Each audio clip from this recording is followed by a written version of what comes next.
All right, let me show you my routine. We got the Valspar oil-based enamel anti-rust armor.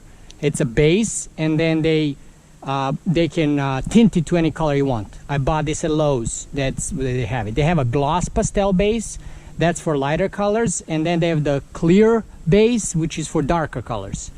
And I also have magic catalyst or hardener. You can also use one made by Krylon. I have that one as well actually, but I'm going to use magic first. And then I have acetone to thin down the paint so it can go through the $17 purple Harbor Freight air sprayer HVLP. And I have a 3-gallon compressor. I have my stand, paint stand. I have some mixing cups, paint mixing cups. I have a 190 micron filter strainer.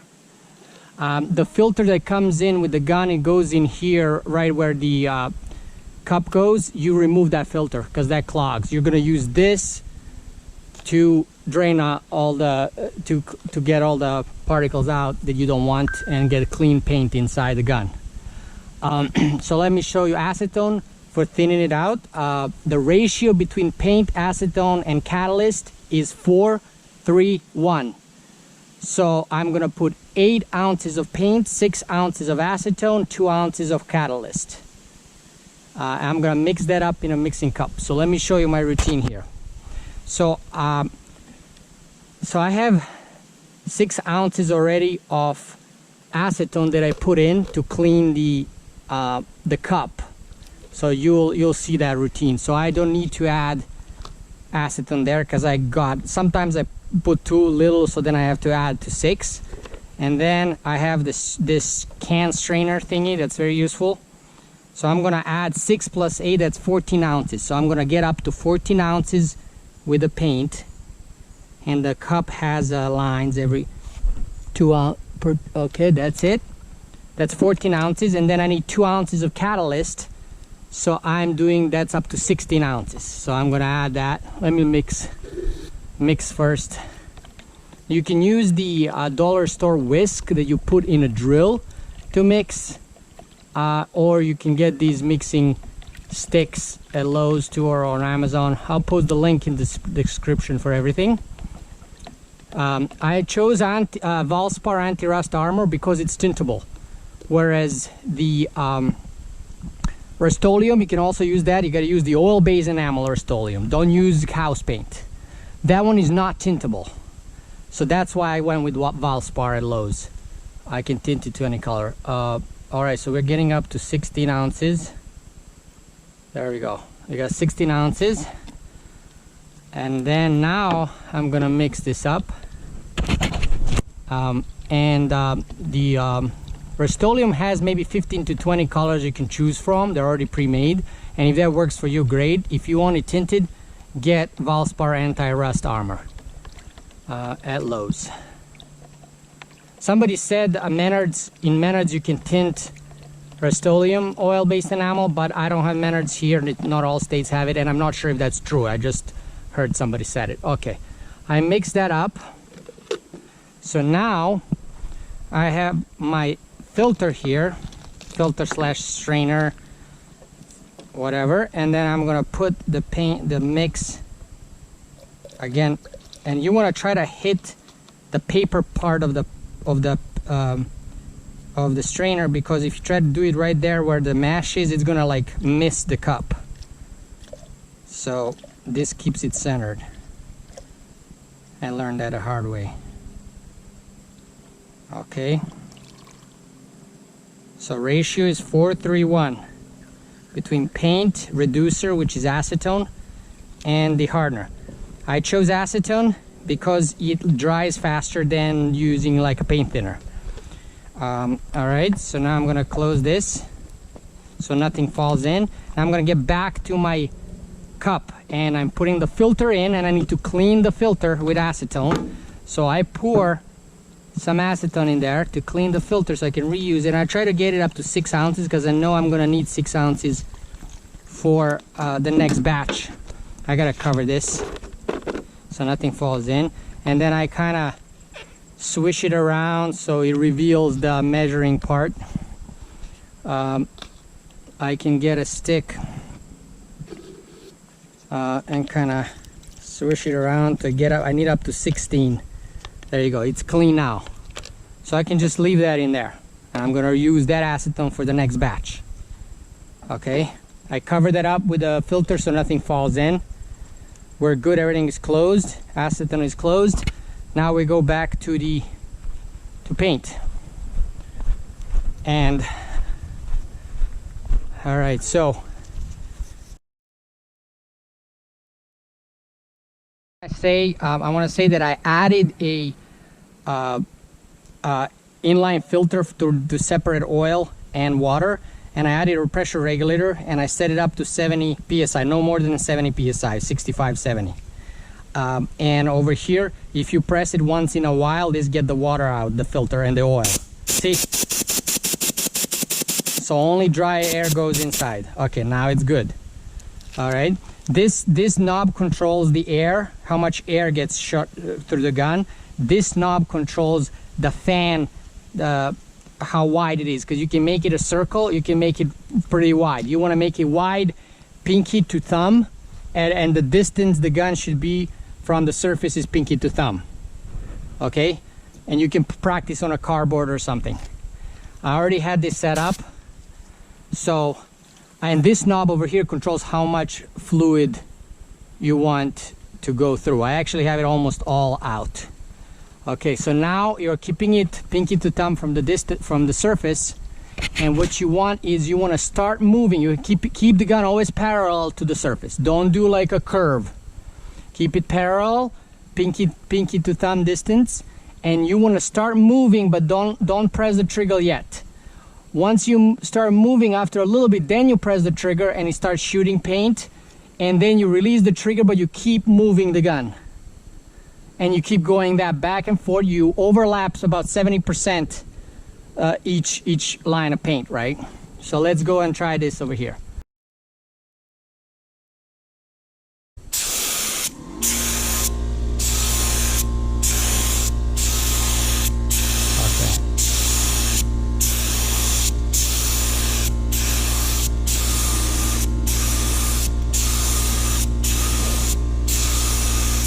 See? Now, the first coat, ideally you want it to be a thin coat. Something where you can like see like this. It's called tack coat. And then you can do 2 more coats on top of that, that are gonna be more thicker. I also want to mention, when I added a hardener because it hardens it, so it's more like automotive paint, but it's cheaper. So it lasts longer and also helps with the drying process. Both acetone and the catalyst hardener, they make it dry faster and last longer. So that's what I added a hardener. I forgot to say that earlier. Anyway, ideally the first coat is that very light. You can see the primer, the paint behind it if you don't put the primer. And then the second and third should be thick. Now I lay down a lot thicker the first coat because it's gonna rain later today and I need to get this done. So, you know, I'm kind of rushing through this, but if you have time and it's nice weather, just do it the right way. Three coats of paint. I also want to add, you should wait until the paint dries to apply the next coat. Now it's very humid now. For me, this thick coat that I'm putting, it's taking like 2 to 3 hours to dry. If you put thinner coats, it'll be quicker. One thing you can do is when the primer dries is get a 220 grit sanding block, and any kind of imperfections or any kind of bugs that got stuck to the primer, you can just sand out lightly. Yeah, so that'll clean it up a little bit, but you should then after that wipe it down with acetone because it's kind of dusty now.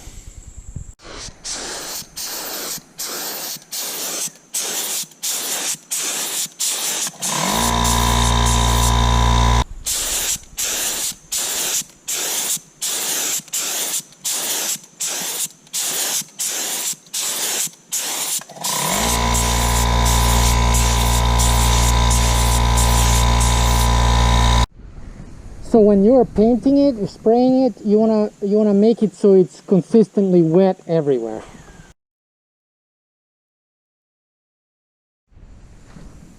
I'm done painting the beige, this light beige, whatever color that is, the base color. It's finally done.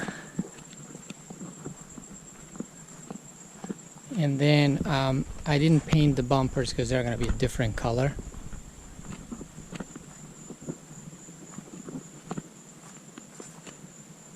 And now we're going to do 3 stripes over here in the middle.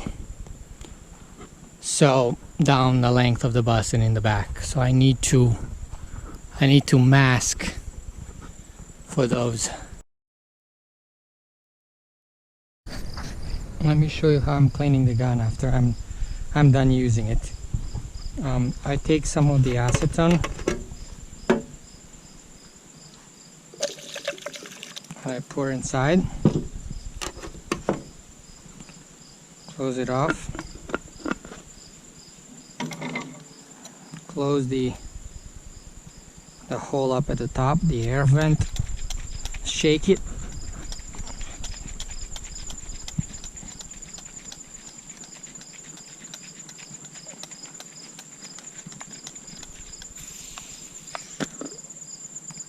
I dump it. Get some more acetone. A little less this time. Same thing. Shake it a little bit. This is for, you know, when you're totally done painting and you're gonna paint the next day or you're done. Back, add more acetone. Now I'm gonna run it with the air hose and spray it. Now I'm gonna add some more acetone, just a little bit, and now you don't need the air hose.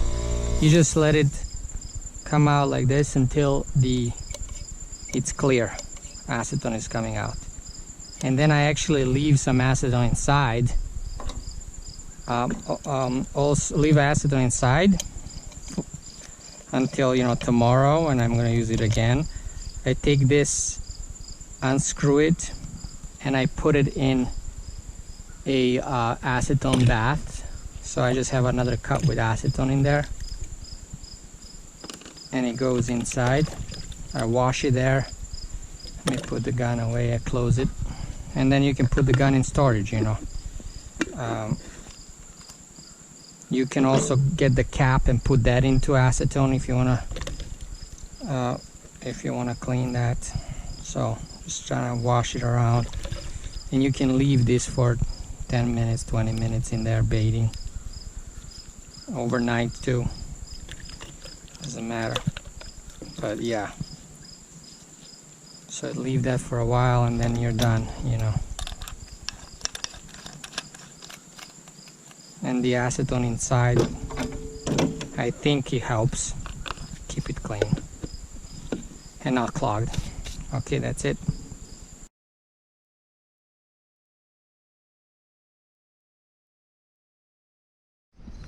Alright, so it's time to do the masking for the 3 stripes over here.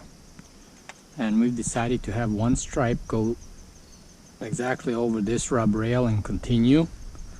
Then we're gonna have a gap of 6 millimeters because we have a masking tape that's 6 millimeter wide. Then we're gonna have another color, same width as this one, and then another gap, and then the 3rd color here.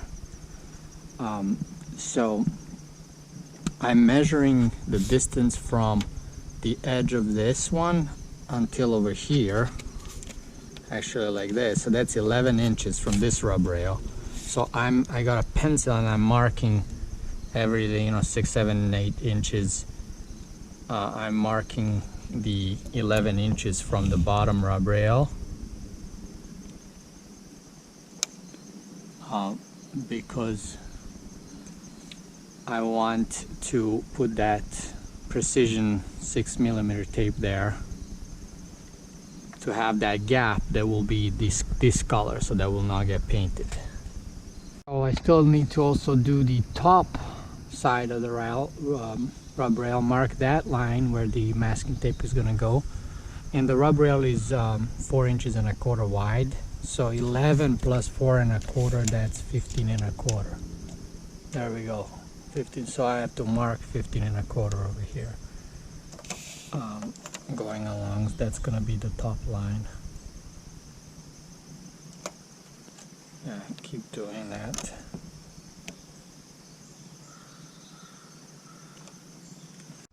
So I have this 6mm performance masking tape by 3M. It's automotive masking tape, so I'm gonna use that for the gap between the three colors, three stripes. They're gonna have a 6mm gap that's gonna be this light cream, beige, whatever color between them. I'm taping it over here.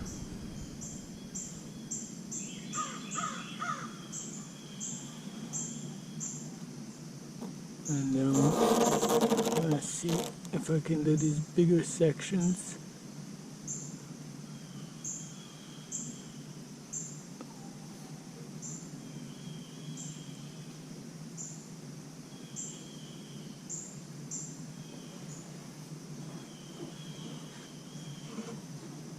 We'll go over that later. Okay, there is my mark here.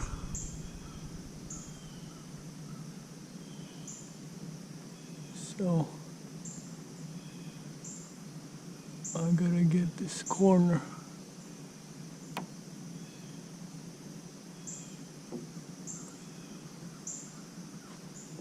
Okay.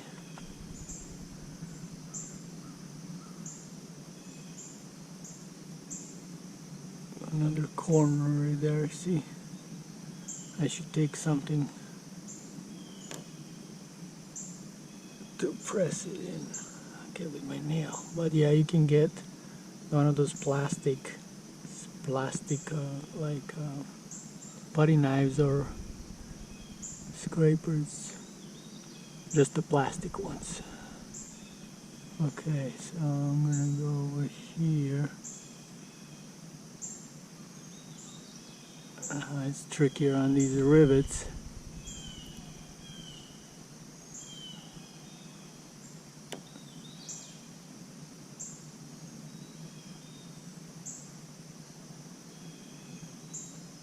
Okay.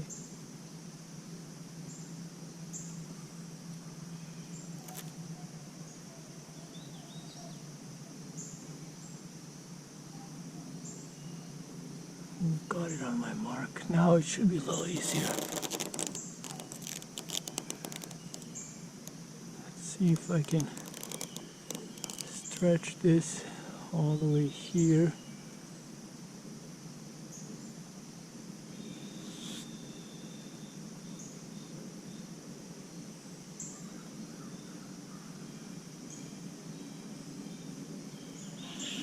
Okay. Ooh. Scary. So you can go more than just, I did it like 8 inches at first, but now I did like 2 feet where I marked with a pencil, so you don't need to go that off, and you can do it like few feet at a time with a pencil. Okay, that's looking good. Now this is the outer edge. I'm still using this tape because it's a precision tape. I want a sharp edge, but technically I maybe could have used the yellow tape, the big one, but I'm gonna add that later on top of it. Okay, so here we go. Over here.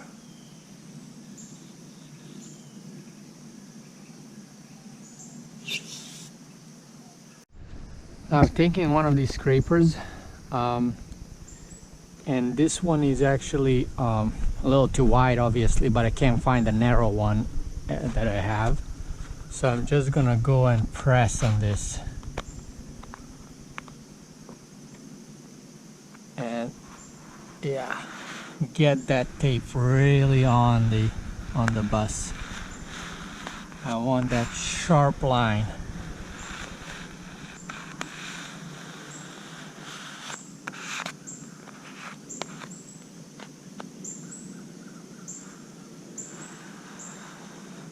And over here where the rug rail is, I'm using the edge.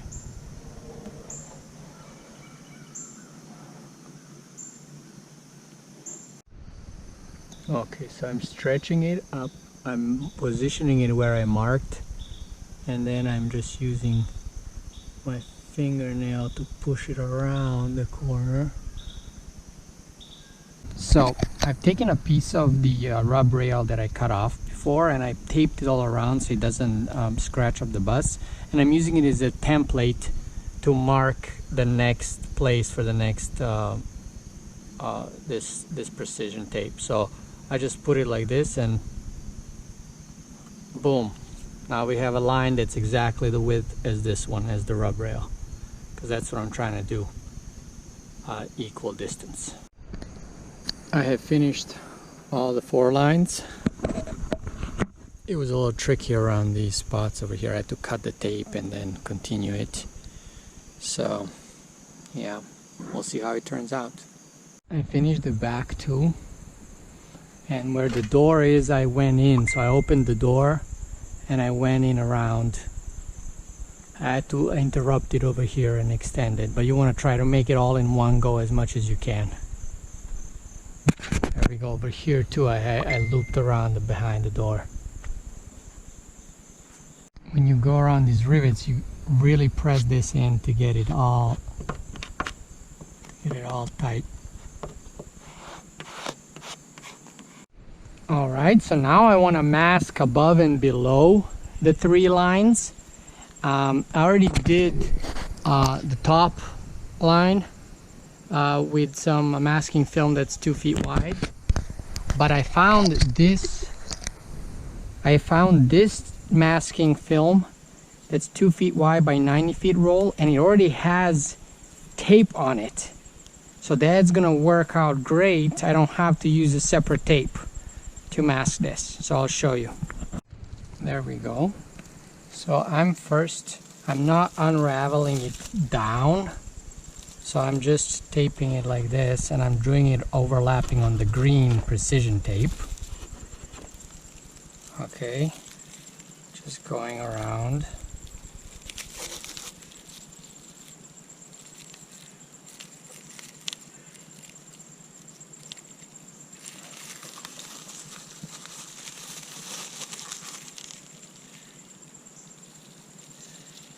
And I'm gonna go like this around the bus. And I'm starting from the left side of the bus, the driver's side, because that's how the film unrolls, so it's easier to install it than if I tried through the door side. Now when I came here to the back emergency door, I cut the film so I could go around here, around the corner, and then I'll do the door and then I'll continue. Okay, I'm done putting these masking film, and now you can just open it all up down. There we go. Easy. Perfect.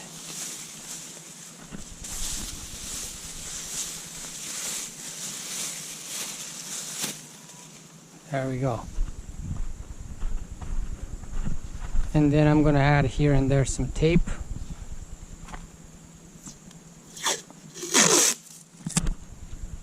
I do need to tape over here. Make sure it doesn't get into this crack here for the door. I'm gonna add just over here every 4 feet or so.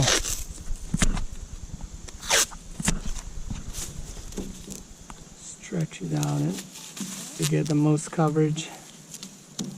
Over here I've masked this electrical panel door because I will not paint that, even though colors would go across. It would just be mainly like one color. The green one would be there, so we're leaving that at this light beige color. Okay, all the masking is done, so now we can do some painting.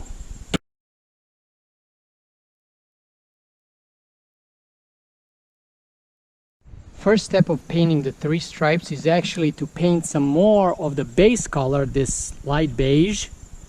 And this trick was told to me by this guy in a Skoolie group, a Skoolie Nation group. He doesn't have his full first name on there on Facebook. but it starts with R, so I want to thank him for that. He said paint the base color so it bleeds into the tape, and so the other colors you add, they don't bleed, because this is going to bleed. It's going to match what's under the tape, behind the tape, and it's going to dry, right, and seal that edge, so you don't have bleeding of the other colors over the line. So that's a really great tip, so that's what I'm going to do first. Okay, I have reduced the fan size to smaller, and I added more air and less paint, so I don't shoot a bunch of paint all over. I just need to get the edges.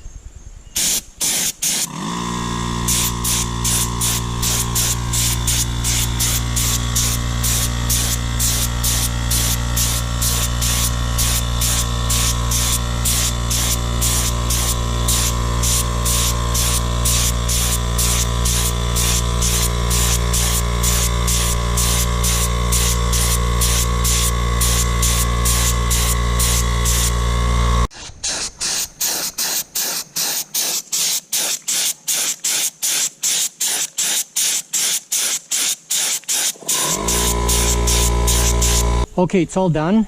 Now we have base color. See, it's gonna bleed into the tape, and it's gonna lock that, close that off, and that way when we put the other three colors, they're not gonna be able to bleed through the tape. Now I'm gonna spray the first line. This is gonna be the yellow at the top, and then it's gonna be orange and green over here. So you might be wondering, why am I not masking off the orange and the green lines?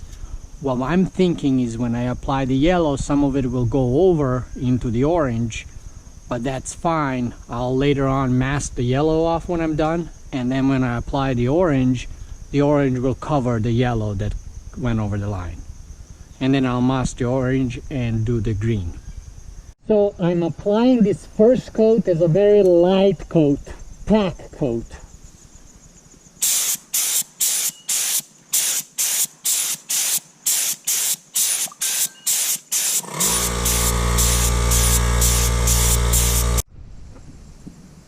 And now I'm gonna do a second coat. This time it's gonna be a thicker coat.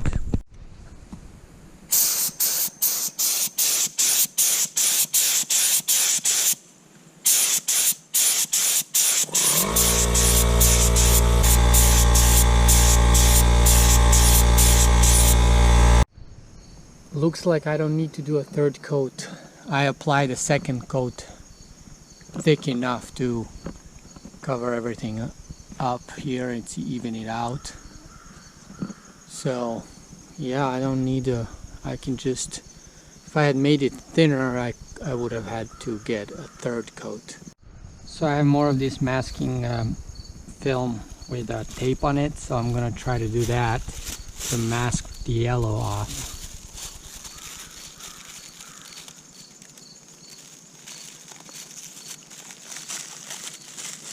So I have to get the tape right on this precision masking tape between the lines. I have to go around the corner. Okay.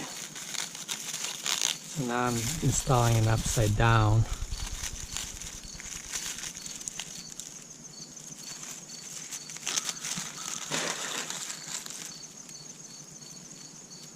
Now that I taped it, I'm gonna open it all up and then get pieces of tape and tape it up above here.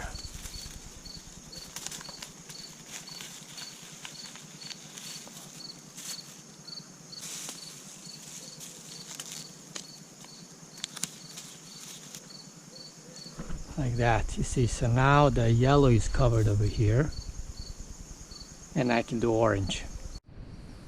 And now I'm going to spray the first coat of the second color, second stripe.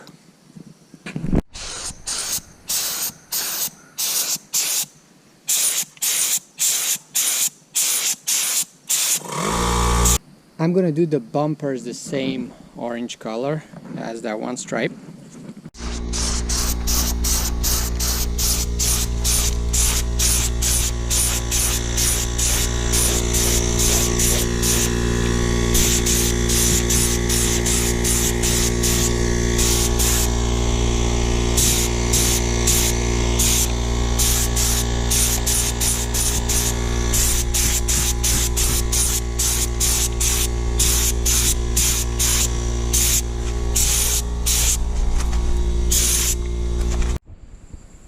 Now I'm gonna do a second coat.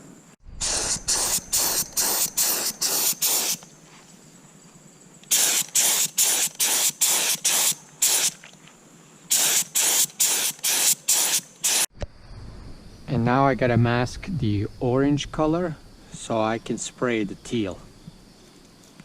And again, I'm starting from the entrance side because the tape is unrolling that way, so it's easier.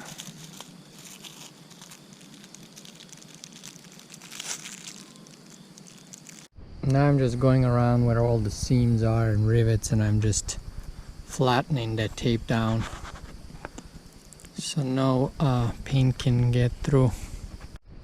Now that orange is masked off, I can spray the teal and we'll be done.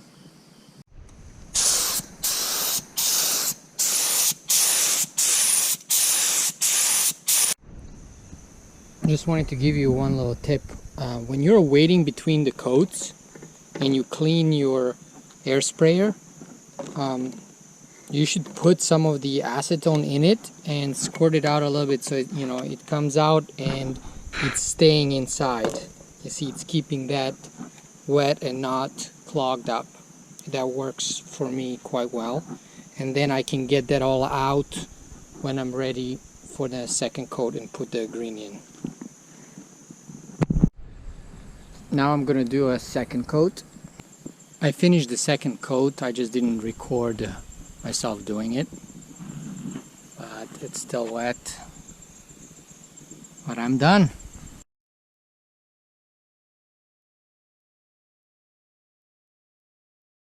Now that the painting is done, let's talk about how much materials I used for painting. Our bus is 30-foot flat nose front engine bus with an 18-inch roof raise and about half of the windows deleted. And we used 2 gallons of primer, but really needed 3 gallons at least. Used 2 gallons of base paint to paint the whole bus with it, and then we did 3 stripes for which we had to buy 3 separate gallons because they don't come in smaller sizes than a gallon, so we only used like a quarter maybe of a gallon for each stripe, but we had to pay for the whole gallon. So but 2 gallons for the base. So if you were to paint the whole bus in one color or 2 different colors, half, you would just need 2 gallons of paint for a bus this size. Then we used 5 gallons of acetone. That includes primer and for the primer and for the paint and for cleaning the equipment. We used 10 bottles that are 8 ounces each of Magic catalyst hardener. Then used 1 16-ounce bottle of Japan dryer for the primer to speed up the drying process, but I really needed 2 bottles. That's everything related to paint. So there are other stuff like about 50 gloves, about 10 mixing sticks, this paint pourer, about 10-15 mixing cups, and about 10 filters for the paint. And there's other stuff like tape for masking. Use like 6 rolls of tape. Used 3 rolls for the stripes for masking of this Scotch blue pre-taped painter's plastic. It's 2 feet by, I believe, 60 yards. I'll post a link. And of course, for masking at the beginning, before we even started the paint for windows and stuff like that, we used a paper, masking paper that's 3 feet wide by 140 feet, and we just used 1 roll for everything. 1 roll was enough. And that's about it.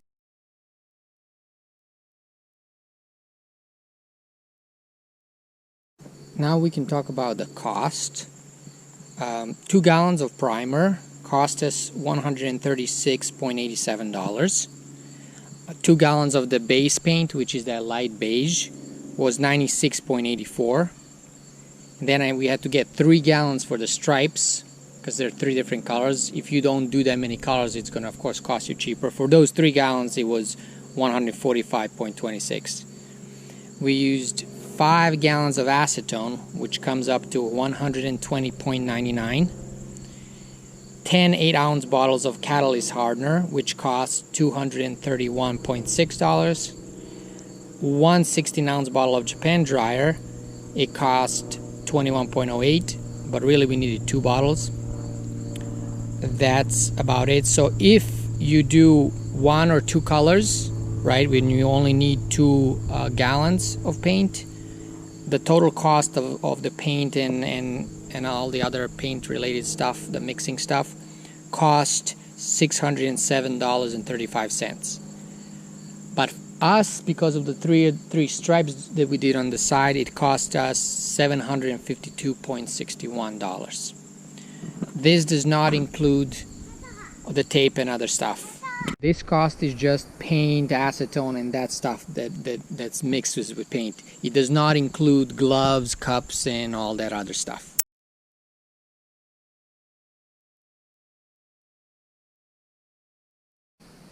I waited overnight for the teal to harden, and now I want to test out removing this tape.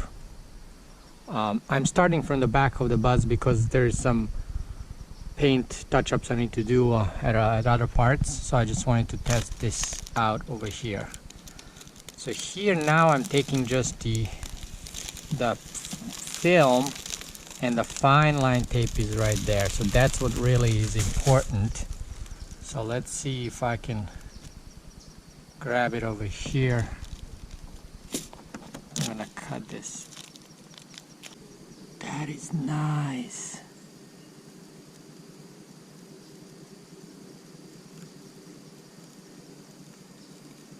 Okay, get the masking.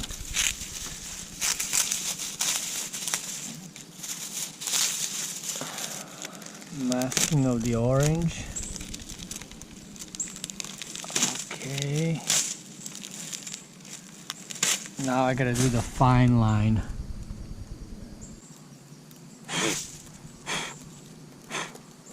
That's good.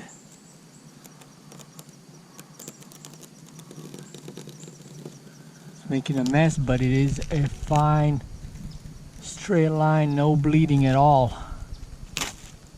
See that?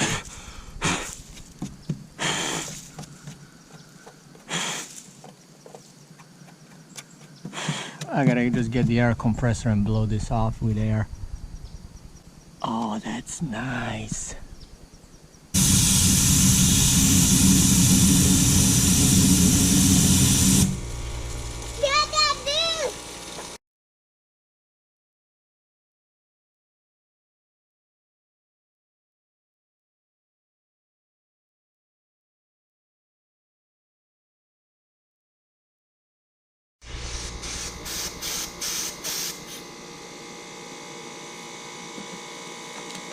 Now I'm gonna blow off all these flakes with the air compressor.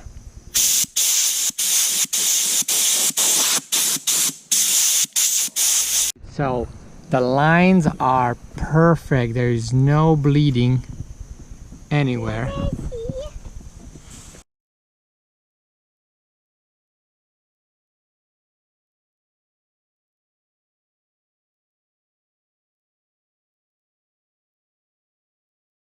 So I removed the yellow masking film as well, and I noticed where the tape was on the yellow, it's not shiny, it's like matte.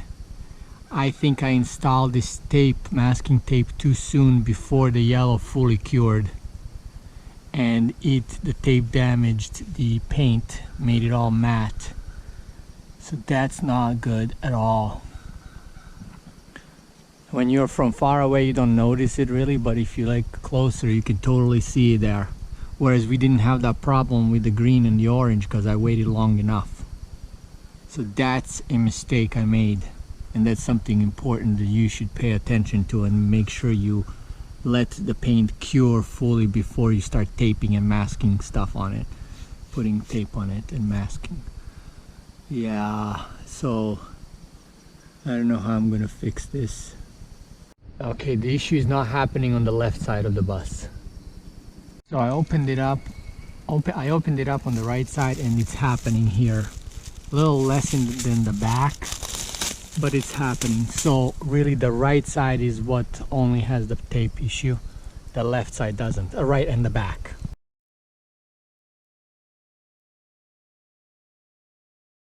Now a few spots, the markings, the print on the masking film somehow translated into and got stuck to the bus. So now I have that over here, but I think I can get that out. I'm gonna try a few things. And that's taking that film imprint. There's a really faded spot. Maybe I just need to go over it a few times. You can barely see it blue, but it's working with the alcohol. I can try acetone, see if it works better. The acetone now, so let's see if that works better than alcohol.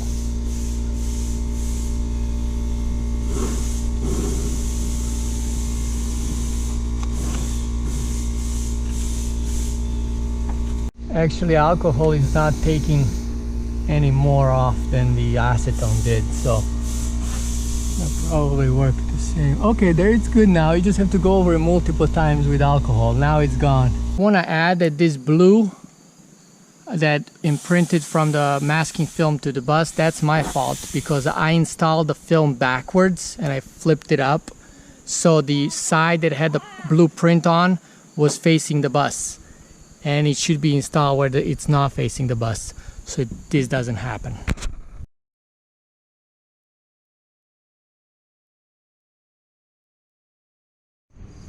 I have a serious issue over here. When I was peeling it off peeling off the mask, the tape peeled off all this paint, all where that tape was, and they didn't do on the right side of the bus except the two little spots, but on the left it did it all on the side, and I'm gonna need to fix that. This is galvanneal steel in the back, and it peeled straight to it, even peeled the primer, and galvanneal steel should not need an etching primer like galvanized, yet this tape peeled it off straight there, even the primer. So I might have to put etching primer and then paint it again, sand it and then paint it. Sand it first, primer, and then paint it again with this color. I do have left most of the gallon, so I can fix this, hopefully. I want to mention that the tape did not peel any of the paint. Actually, a little bit here on the orange, but it did not peel it where the bus's original sheet metal was. It only peeled here where the galvannealed sheet metal that I added for the roof raise, and mostly just on this beige color, not on the one spot for the orange. Since the peeling only happened on the sheet metal, galvanneal sheet metal that I added for the roof raise, my conclusion is that it needs a etching primer, not a regular primer, even though it's not supposed to need it. So that's what I'm gonna put after I sand this down. I got this scraper with a razor blade. I also have one that's a bigger one, 4-inch one, that I'm gonna try. But I'm now scraping the paint off only on where the galvanneal sheet metal is here, where it was peeling. And I have to do this stretch here. This 4-inch one works well too.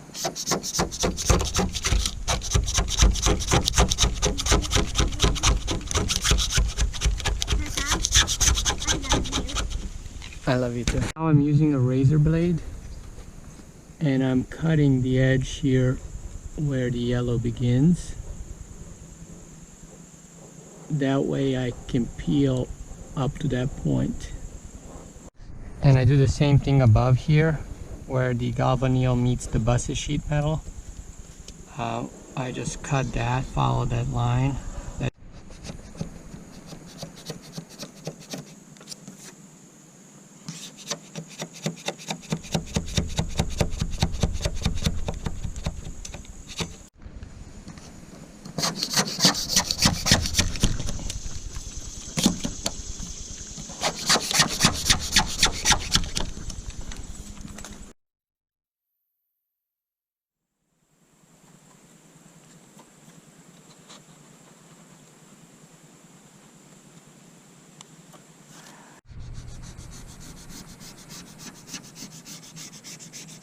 And now I'm sanding it with 120 grit sandpaper on a random orbital sander.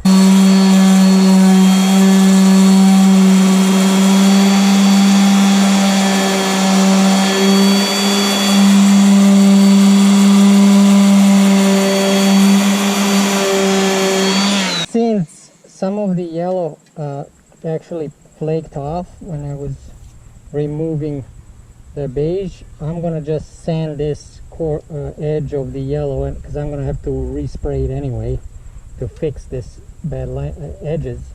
So I'm just gonna sand that down so that doesn't start peeling.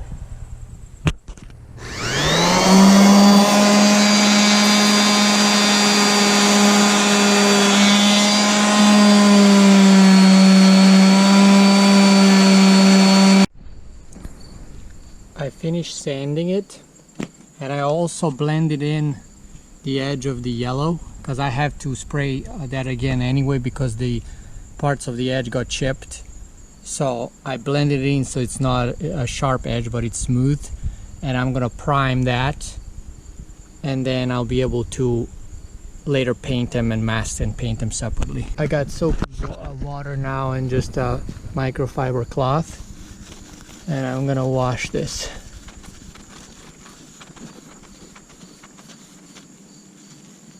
See, that's all the metal dust. And now I'm washing it with clean water.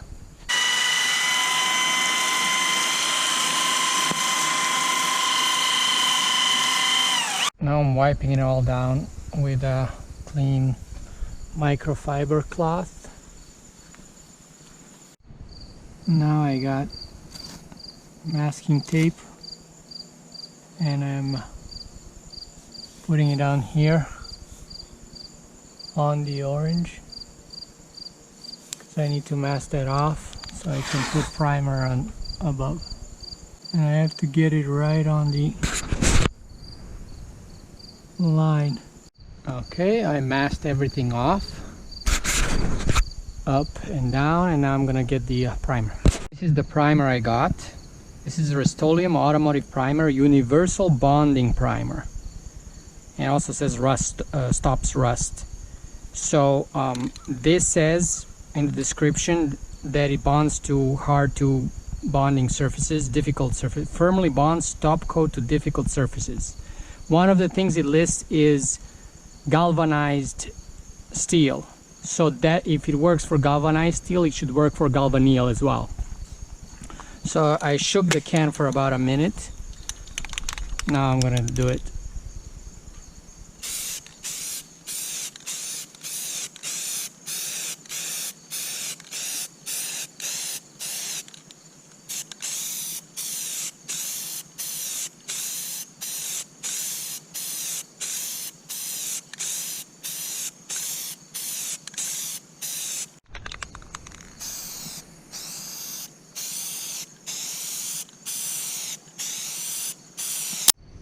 I did a second coat of the bonding primer. I had to get another can because one can is enough only for one coat. Now I'm just waiting for it to dry.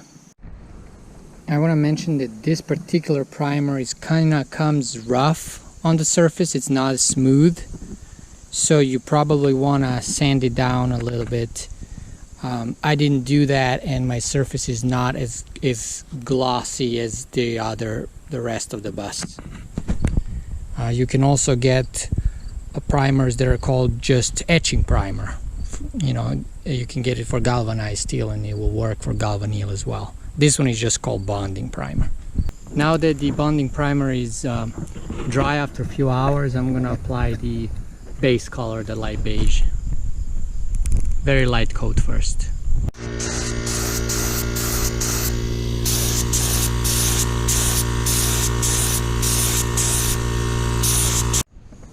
I applied a second coat, this one thicker than the first.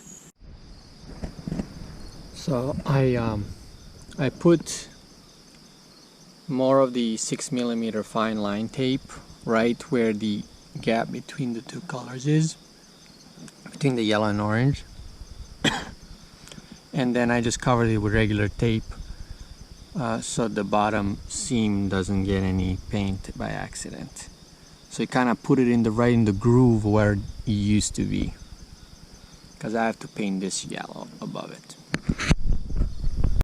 And now I have put the 6mm tape on the top side of the yellow, and then over it the masking film.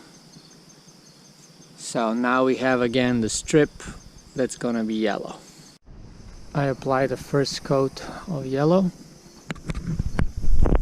Okay, so I applied the second coat of yellow, and then I removed some of the masking, and now it's fully dry, and now I'm removing this fine line, which is the most sensitive part.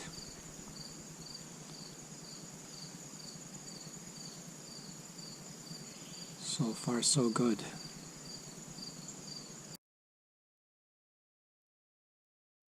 Alright, the paint job is complete.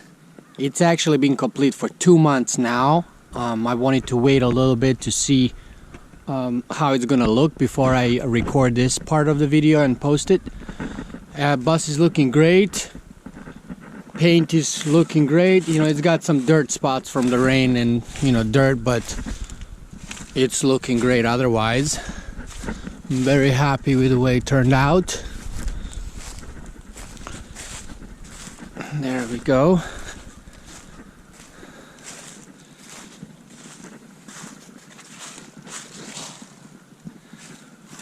A little dirty over here, you see a little streaks from dirt, but that can be washed. There we go.